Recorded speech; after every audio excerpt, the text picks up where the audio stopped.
This is a brief video about Western's library resources, and right now I am on Western's homepage. To get to the library, I can go there a couple ways. I can go to Student Life and click a couple links, or I can just go to this little magnifying glass right here, and I am going to type in library. And that should take me to a page that looks like this, Library Services. And the library has a variety of services, including databases, which is what we're going to focus on. But I also want to show you a couple things on library services here. Ask a Librarian. This is really a wonderful service if you are looking for sources for your speech and not finding what you want. Please click this button, send an email to Western's librarian. Their job is to help you find the things that you need. So that's a great way to go about things. There's also this button here which says Find Research Guides.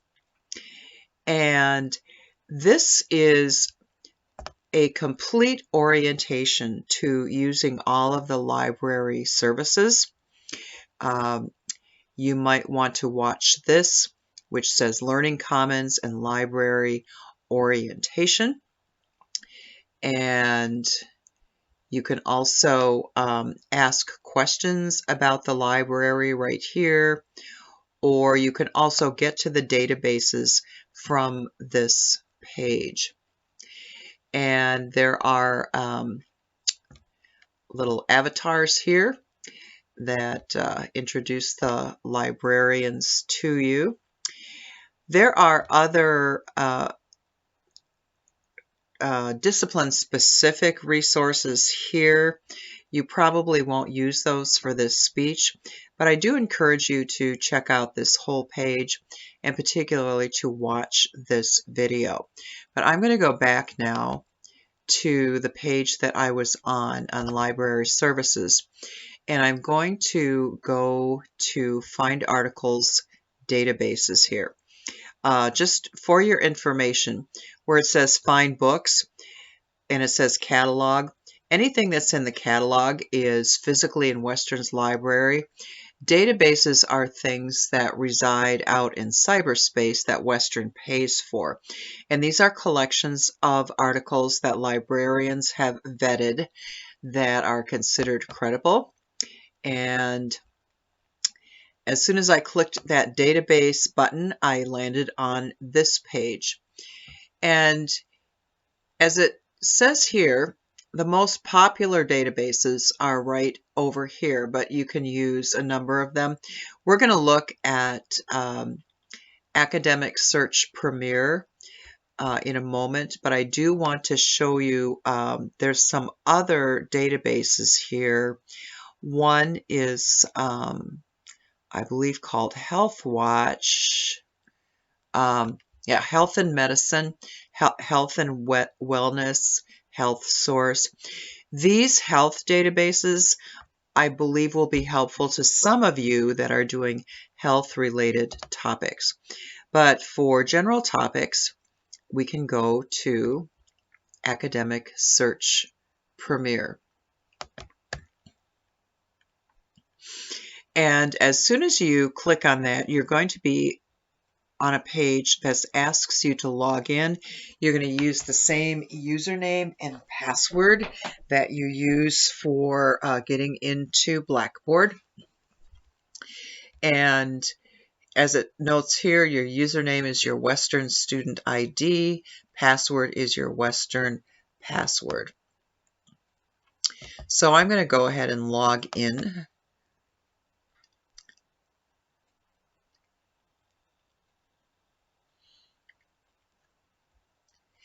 And the first task I have is coming up with search terms related to my topic.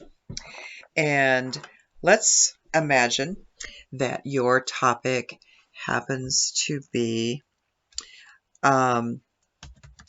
hours of sleep, maybe. You're going to have to play around with search terms to help you come up with what you need. And you're not likely to find what you need using the very first search term that you come up with. And this is where a librarian can help you too if you're not finding what you need. So I'm typing in hours of sleep, and then I'm going to click search.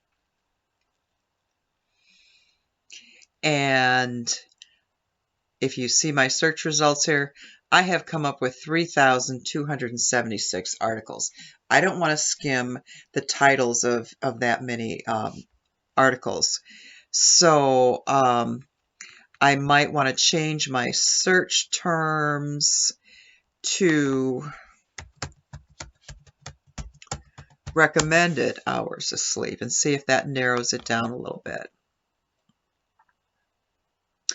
Okay, now I've got 98.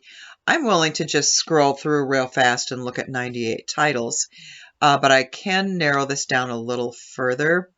I do want to limit my searches to full text because I can get any article on here from the librarian, whether or not the full text is available on the database or not.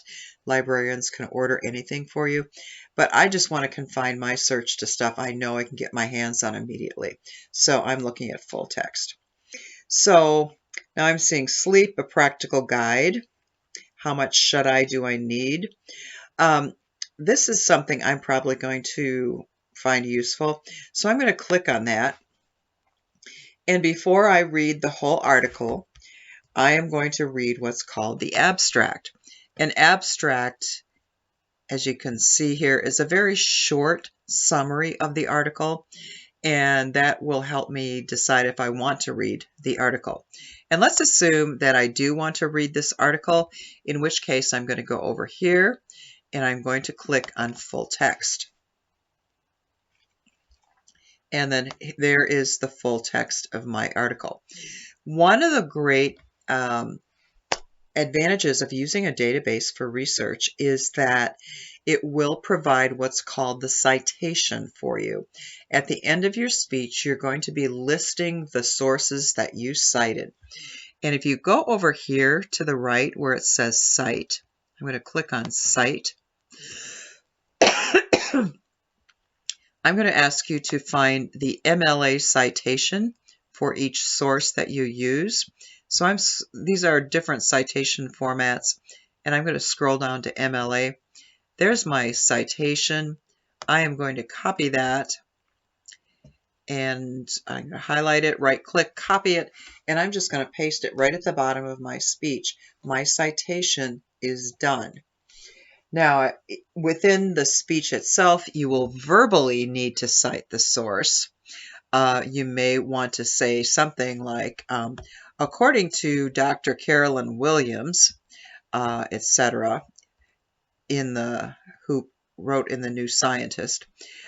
You'll need to decide how to cite your sources to let your audience know about their credibility, and we'll go over that a little bit more next week. So that's how I would go about database searching. Now, if I want to save this article, I can add it to a folder. I can email it to myself. I can save it to my hard drive. You see these options over here. So this makes your research really very efficient. And I am going to search again because I need 3 sources. So now I clicked search, that search button again, and now I'm going to go back and look for more articles. Now, if you're not finding what you need on these databases, like I said, consult a librarian. Also play with your search terms. So that's a real quick introduction to the databases. You probably will want to consult the librarian for more help.